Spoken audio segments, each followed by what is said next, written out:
Big TV భక్తి సమాచారం WhatsApp ఛానల్లో జాయిన్ అవ్వండి. అన్ని విశేషాలు ఎప్పటికప్పుడు తెలుసుకోండి.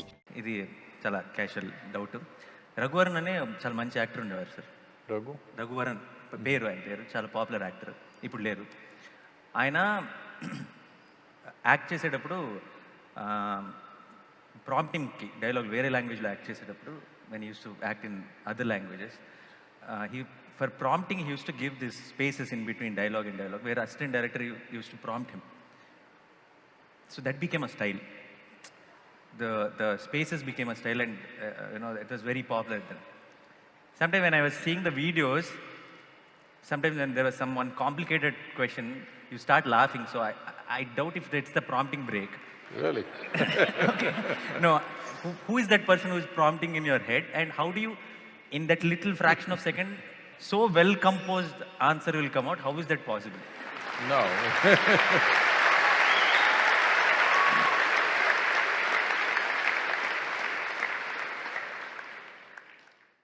అది ప్రాంప్టింగ్ బ్రేక్ కాదు. నాకు ఎవరిని అవమానం చేసే ఉద్దేశం లేదు. కానీ మరి ఇప్పుడు మీరు అడిగారు కాబట్టి You think this is a prompting break now?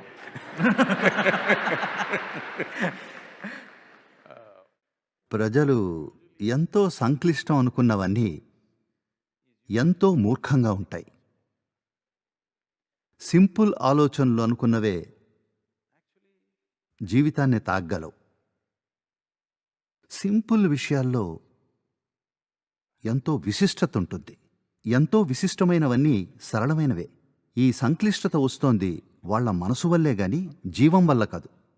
ఈ పిచ్చి ప్రశ్నలు నన్ను అడిగినప్పుడు వాళ్ళు అదో తెలివైన ప్రశ్న అనుకుంటారు. అందుకే నేను నవ్వు ఆపుకోలేను.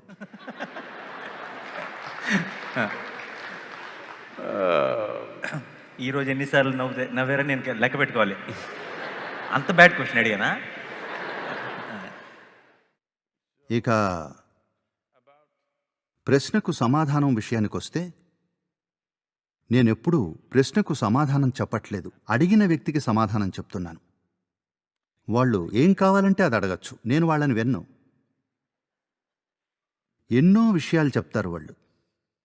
శకుని, మహాభారతంలో శకుని ఏమన్నాడంటే, భగవంతుడు మనకి మాట్లాడే సామర్థ్యం ఇచ్చింది మనసులో ఉన్నది కప్పిపుచ్చుకోవడానికి అని.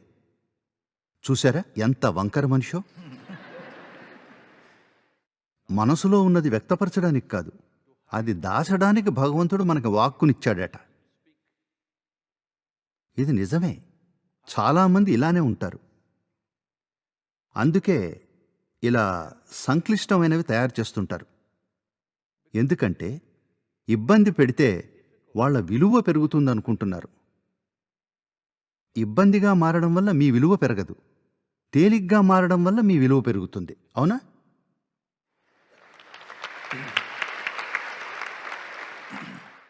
ఇది అందరికీ జరిగేదే. ముఖ్యంగా ఆధ్యాత్మికులం అనేవాళ్ళు ఓ తేలికైన విషయం చెప్తే మీకు అర్థం కాని భాషలో మాట్లాడతారు.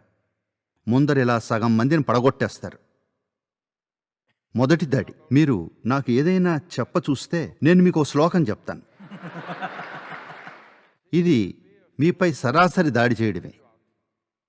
మీకు అర్థం కానిది ఏదో ఒకటి నేను చెప్తాను, మీరు అది గ్రహించలేరు. ఇంకా నేనప్పుడు దీర్ఘంగా ఓ తత్వం చెప్పడం మొదలు పెడతా, మీరు అడిగిన ఓ సులువైన విషయానికి. ప్రజలకు తేలికైనవి కష్టతరంగా మార్చి వాళ్ళ జీవనోపాధి కలిగించుకున్నారు. నా జీవితమంతా కష్టమైన విషయాన్ని తేలిక చేయడం గురించే.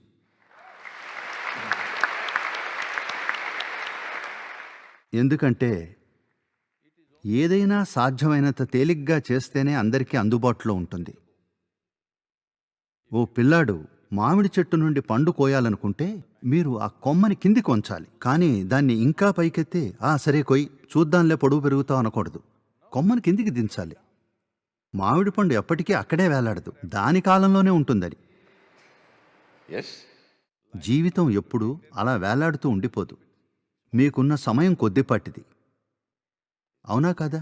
ఎప్పటికీ ఇక్కడే ఉండిపోతాననుకోకండి. మీరు నేను రాకమునుపు ఎంతోమంది తెలివైన వాళ్ళున్నారు. చివరికి వాళ్ళందరినీ ఎక్కడెక్కడో పాతిపెట్టేశాం. అవునా కాదా? కొద్దిపాటి కాలం ఇది. ఇందులో మీరు విషయాలను ఎలా తేలిగ్గా చేయాలని చూడాలా, లేదా వీటిని ఎలా కష్టతరం చేయాలనా? తెలివికి ఉన్న స్వభావం ఇది. మీరు కేవలం మీ తెలివిని ఉపయోగించి జీవిస్తుంటే ఏదైనా తేలిగ్గా ఉంటే దానికి నచ్చదు. అందులో కొంత చిక్కుముడి ఉండాలనుకుంటుంది.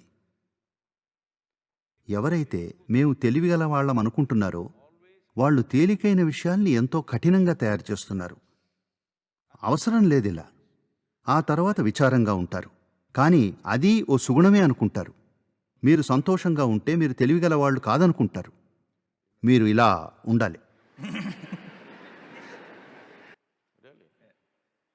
అలా చేస్తూ ఇది కూడా అవసరమే. Yeah, that will definitely add. ఆ తర్వాత ఇలా దగ్గాలి కూడా. ఇది ప్రాంప్టింగ్ టైం అంటే.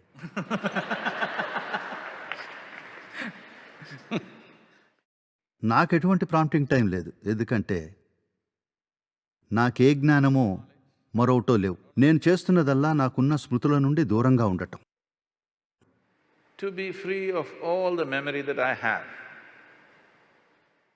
నా శరీరానికి ఉన్న స్మృతి, నా జన్యువులకున్న స్మృతి, నా జీవితానుభూతికి ఉన్న స్మృతి, నాకు వీటన్నింటినీ పక్కన పెట్టి ఏదైనా ఉన్నది ఉన్నట్లుగా చూడటం ఎలాగో తెలుసు. దీని అర్థం ఏమిటంటే మీ ఇంట్లో అద్దం ఉండే ఉంటుంది. మీరు స్టార్ కదా, మీరు న్యాచురలే, కానీ అద్దం కావాలి కదా. ఏం నవ్వుతున్నారు? మీ ఇంట్లో లేవా? వాళ్లలో చాలామంది అద్దం ముందు మీకంటే ఎక్కువ సమయం More గడుపుతారు. than me. Yeah, definitely. That's what. ఒకవేళ మీ అద్దం అది చూసిన దాంట్లో ఒక 10% గుర్తుపెట్టుకోవడం మొదలుపెట్టినా దాని జీవితకాలంలో మీరు వెళ్ళి ఈరోజు దాని ముందు నుంచుంటే మీకేం చూపిస్తుంది? అది అంతా గజిబిజి. అద్దానికున్న విలువ ఇదే. దానికి జ్ఞాపక శక్తి ఉండదు. అది గుర్తుంచుకోవడం మొదలు పెడితే లాభం లేదు. Gone? మీ మనసుకున్న విలువ కూడా ఇదే. మీ జ్ఞాపకాలను, ఆ జ్ఞాపకాల సంచిని పక్కన పెట్టడం మీకు తెలిస్తే అదే ఒక అద్దం లాంటిది. ఏది ఉంటే దాన్ని అలానే చూపిస్తుంది. ఒకళ్ళకి నచ్చచ్చు, నచ్చకపోవచ్చు, అది వాళ్ళ సమస్య, వాళ్ళ జ్ఞాపకం వల్ల వచ్చిన సమస్యది. ఎవరికైనా ఇష్టాలు ఎలా కలుగుతాయి? వాళ్లకున్న స్మృతి. నాకిది ఇష్టం, నాకిది ఇష్టం లేదు, నేను ఈ కోవకి చెందుతాను, ఈ కోవకి చెందను, ఇలా నేను అసలు దేనికి చెందను. ఉన్నది ఉన్నట్లుగా చూస్తున్నాను. బహుశా ఒక క్షణంలో ఒక విషయానికున్న అన్ని కోణాలను గ్రహించలేకపోవచ్చు, కానీ ఆ క్షణానికి అవసరమైనంత వరకు గ్రహించవచ్చు. మీ అద్దానికి ప్రాంప్టింగ్ టైం అవసరమా? టీవీకి అవసరం, ట్యూబ్లైట్కి అవసరం, అద్దానికి అవసరం లేదు. అందుకని ఆ సమస్య లేదు. ఒక రకంగా ఇదే క్వశ్చన్ నేను అడిగింది. ఎందుకంటే ఇంత అందంగా చెప్తారు ఆన్సర్. ఇప్పుడు సేమ్ క్వశ్చన్ నన్ను ఎవరైనా అడిగితే, ఇప్పుడు నా కార్ ఎక్కడ ఉందని ఎవరైనా నన్ను అడిగితే పార్కింగ్లో ఉంది అని చెప్తాను. ఆయన పార్కింగ్ అనే మాట మాట్లాడరు, ఏదో చెప్తారు, కానీ పార్కింగ్లో ఉందని అర్థమైపోతున్నాను. అది అంత అందంగా ఎలా వస్తుంది అన్నది ఇప్పటికి పెద్ద డౌట్. అదే క్వశ్చన్ అడిగాను అండ్ దానికి ఆన్సర్ వచ్చేసింది. బట్ అది ఎలా జరిగిందన్నది నాకు అర్థం కాలేదు.